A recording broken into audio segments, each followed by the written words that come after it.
నీ ప్రాణం పోయినా సరే నువ్వు దేవుడు అని ఎవరికి తెలియపరచదు. తండ్రితో అదొక అభిష్టంగా, తండ్రితో ఒక నిబంధన. హల్లెలూయా. యేసుక్రీస్తు ప్రభువు దేవుడని నువ్వు నేను అంటున్నావు. ఇశ్రాయేలు ప్రజలు ఎప్పటికీ ఒప్పుకోలేదు. హల్లెలూయా. అంటున్నాం కాబట్టి మనం విమోచించబడ్డాం, ఆయన రక్తంలో కడగబడ్డాం, నీతిమంతులుగా, పరిశుద్ధులుగా, రక్షణకు పాత్రలుగా, పరలోక రాజ్య వారసులుగా నీవు నేను ముద్రించబడ్డాం. ఇశ్రాయేలు ప్రజలు అక్కడే ఉన్నారు. హల్లెలూయా. ఆయన దేవుడిగా నీవు నేను ఏం చేసాం? సర్వజనులకి ప్రకటించాం. ఇశ్రాయేలు ప్రజలు యేసుక్రీస్తు ప్రభువు మా సహోదరుడు, ఆయన ప్రవక్త, ఆయన బోధకుడు అంటున్నారు తప్ప ఇప్పటికీ వారు ఒప్పుకోవడానికి ఇష్టపడలేదు. ఇప్పటికీ వారు ఒప్పుకోవడానికి నువ్వు నేనేంటి? చూసిన వాటి నమ్మిటి కంటే చూడక వాటి నమ్మిటి మేలని చూడకుండగానే యేసుక్రీస్తు ప్రభువు వారే దేవుడని నమ్ముతారు. హల్లెలూయా. అందుకనే ఇశ్రాయేలు ప్రజల కంట దేవుడు నీకు గొప్ప రక్షణ భాగ్యాన్ని దయచేస్తాడు. ఇశ్రాయేలు ప్రజల కంట నీకే ముందుగా పరలోకాన్ని నీకు ఇచ్చేసాడు. ఒక రక్షణ ద్వారా, బాప్తిస్మమైన రక్షణ ద్వారాగా ఆయన రక్తంలో కడగబడ్డ నీవు పరలోక రాజ్యాన్ని స్వతంత్రం చేసుకున్నావు. దేవునికి స్తోత్రం. నువ్వు వచ్చేం చేస్తున్నావు? మొదటగా పరిశుద్ధ గ్రంథంలో మత్తయి సువార్త కావచ్చు, మార్కు సువార్త కావచ్చు, మరి ముఖ్యంగా లూకా సువార్త, యోహాను సువార్త 2వ అధ్యాయంలో కావచ్చు, ముఖ్యంగా ఒక మాట చెప్తాడు. కానానీ వివాహంలో యేసుక్రీస్తు ప్రభువు వారు వస్తారు. ఆయన పిలుపు మీదకి వస్తారు. ఆ కానానీ వివాహంలో ఉన్న యజమానుడు ఆయన పిలుస్తాడు. దేవునికి స్తోత్రం. ఆ పిలిచినప్పుడు ఆయన వచ్చినప్పుడు ఆ కార్యక్రమం ముగించుకొని ముందు ఆ స్థలానికి వచ్చే ముందు ఆయన వెనకాల కొంతమంది శిష్యులు వస్తుంటారు. శిష్యులు వస్తుంటే వాళ్ళు అడుగుతారు, నన్ను గురించి ఈ జనులు ఏమనుకుంటున్నారు, ఈ ప్రజలు ఏమనుకుంటున్నారంటే కొందరు ఏలియా అని, కొందరు ఇర్మియా అని, కొందరు ప్రవక్త అని, కొందరు బోధకుడని అనుకుంటున్నారు అంట. దేవుని ఈ మాటలన్నీ శిష్యులే చెప్తారు. వెంటనే ప్రభు అని అడుగుతారు. పేతురు, సీమోను అని పేతురు, నువ్వేమనుకుంటున్నావు అంటే నువ్వు దైవ కుమారుడు ప్రభు. ప్రభు ఒక మాట అంటాడు, నా తండ్రి నీకు బయలుపరిస్తేనే కానీ నీకు ఆ ప్రత్యక్షత లేదు. హల్లెలూయా. దేవుడైన యేసుక్రీస్తు ప్రభువు మన యందు జరిగించిన కార్యాలను బట్టి సర్వజనుల ఎదుట యేసుక్రీస్తు ప్రభువు దేవుడు కనికరే నన్ను స్వస్థపరిచి నన్ను బాగు చేసి మరణంలో నుంచి జీవులకు నడిపించాడు. నువ్వు నేను చెప్తాను. దేవుని స్తోత్రం. చెప్తున్నావా లేదా? యేసు ప్రభు దేవుడిని ప్రకటించేది నువ్వు నేనే. హల్లెలూయా. ఇశ్రాయేలు ప్రజలుగా. అందుకనే దేవుడైన యెహోవా తన అద్వితీయ కుమారుడు యేసుక్రీస్తు ప్రభువాన్ని నీవు దేవుడు అని ఎక్కడ ఆయన తను ప్రత్యక్షపరచుకోలేదు, కానీ తన చేసిన కార్యాలు బట్టి, మనం పొందుకున్న మేలును బట్టి, మనకు కలిగిన అద్భుత సూచక మహత్కార్యములు బట్టి మనమే మన దేవుడని యేసుక్రీస్తు ప్రభువు దేవుడని ప్రకటిస్తాం. దేవుని స్తోత్రం. ఇందుకే దేవుడు నిన్ను ప్రేమించాడు. హల్లెలూయా. ఇందుకే దేవుడు నిన్ను ఇష్టపడుతున్నాడు. నేనెవరో తెలియదు, నేనేంటో తెలియదు, నన్ను దేవుడిగా ప్రకటిస్తున్నాను. హల్లెలూయా. నా స్వకీయులు ఉన్నారు, నా జనులకు ఇశ్రాయేలు ప్రజలు ఉన్నారు, నేను ఏర్పాటు చేసుకున్న జనాంగం ఉంది, కానీ వారు నన్ను అంగీకరించలేదు. హల్లెలూయా. వారు నన్ను అంగీకరించలేదు. కానీ మనమైతే తగ్గించుకొని ఆయన చేసిన కార్యమును బట్టి, లేదు ఆయన దేవుడట, ఒక ఆశాజ్యోతి గారు, లేకపోతే మనమ్మ గారు, లేకపోతే రాణి గారు, ఇందిరా గారు ఎవరో చెప్తే, ఒక రత్నం గారు, ఎవరో చెప్తే మనం ఏం చేస్తామంట? ఆ మాట విని ఆయన యేసు ప్రభువు వారి దేవుడట, వారికి కలిగిన కార్యాలు బట్టి నిజంగా ఆయన దేవుడే కాబట్టి మనము వెళ్ళాలి.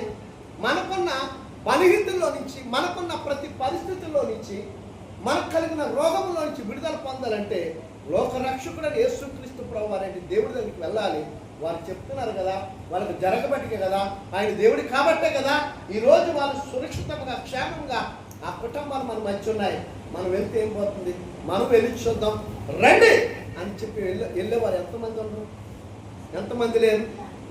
అందులో నేను ఒకరు. హల్లెలూయా, హల్లెలూయా, హల్లెలూయా, హల్లెలూయా. దేవుడిగా ప్రత్యక్షపరిచి దేవుడిగా సర్వజనుడికి పరిచయం చేస్తుంది నువ్వు నేను. యేసు ప్రభువు నువ్వు దేవుడిని ఎక్కడ చెప్పుకోలేదు, ఆయన దేవుడే. హల్లెలూయా, ఆయన దేవుడే. హల్లెలూయా.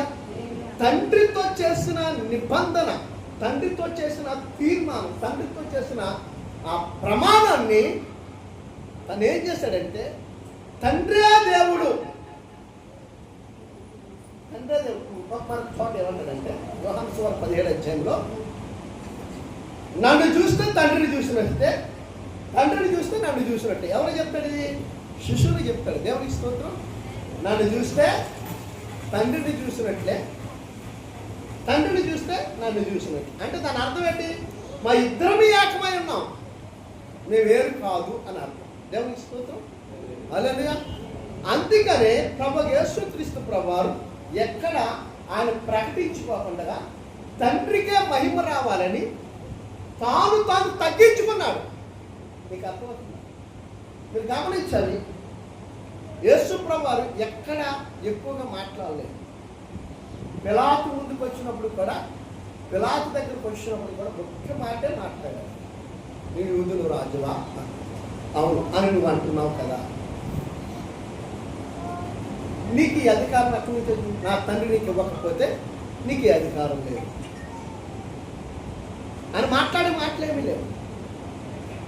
కానీ చుట్టూ ఉన్న కైపా కానీ అక్కడ ఉన్నట్టు ఏ రోజు అనేక మంది వీళ్ళందరూ రకరకాలు, ఏ రోజు కానీ రకరకాలుగా ఈయన సిలువైన ఉంటారు.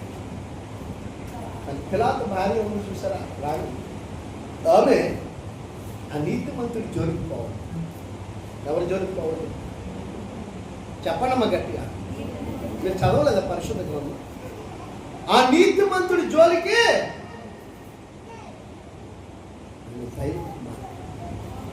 నాకు కలలో ప్రత్యక్షమయ్యాడు, దర్శనములో నాతో మాట్లాడాడు. ఆయన నీతిమంతుడు.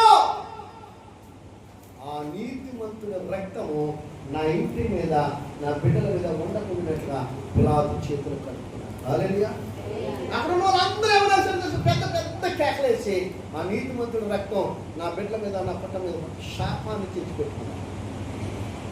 ఇంకొక మాట చెప్తా, అర్థమవుతుంది. నీతిమంతులకు క్రీస్తు నీ కొరకు రక్తం కార్చడం వేరు, ఆయనకు విరోధంగా లేచి ఆ రక్తం నా ఇంటి మీద పడ్డం అన్నది వేరు.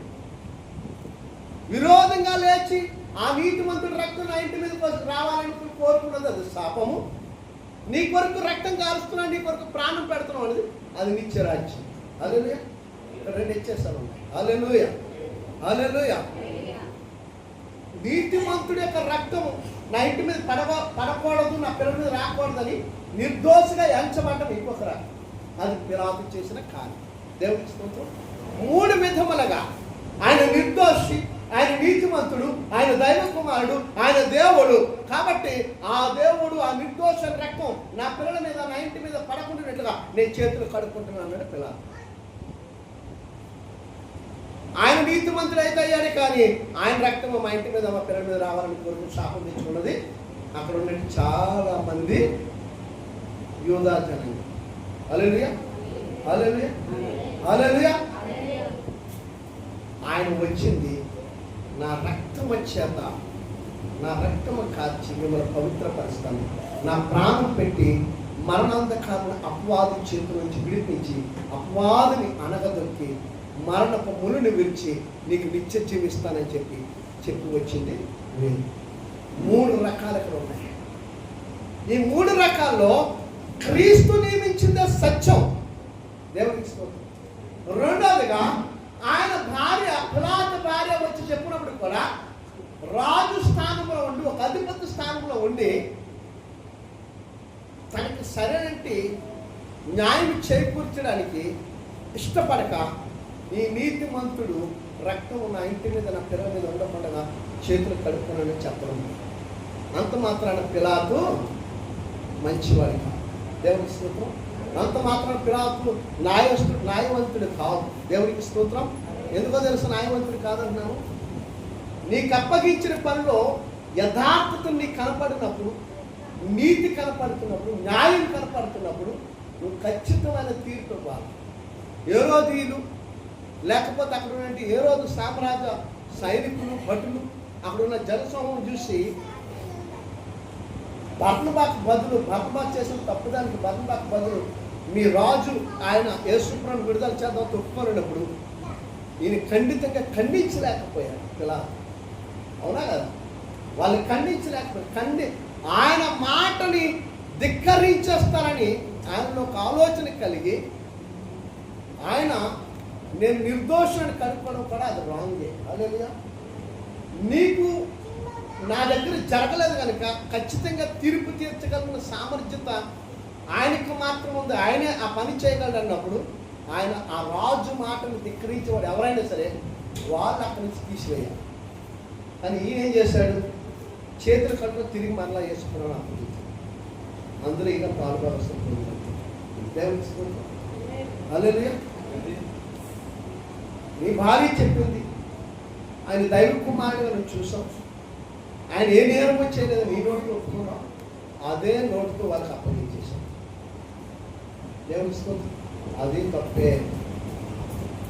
వాళ్ళ యొక్క హేరోదు సామ్రాజ్యంలో ఒక వ్యక్తికి మరణ శిక్ష విధించడం అధికారం లేనప్పుడు ఆ శిక్ష నీ విధించగలవని న్యాయాలు చూసి ఒక రాజాధిపతి అంటే రాజువైంది కూడా సరే న్యాయం జరిగించినప్పుడు ఆ తీర్పులను నువ్వు కూడా వస్తావు. హల్లెలూయా.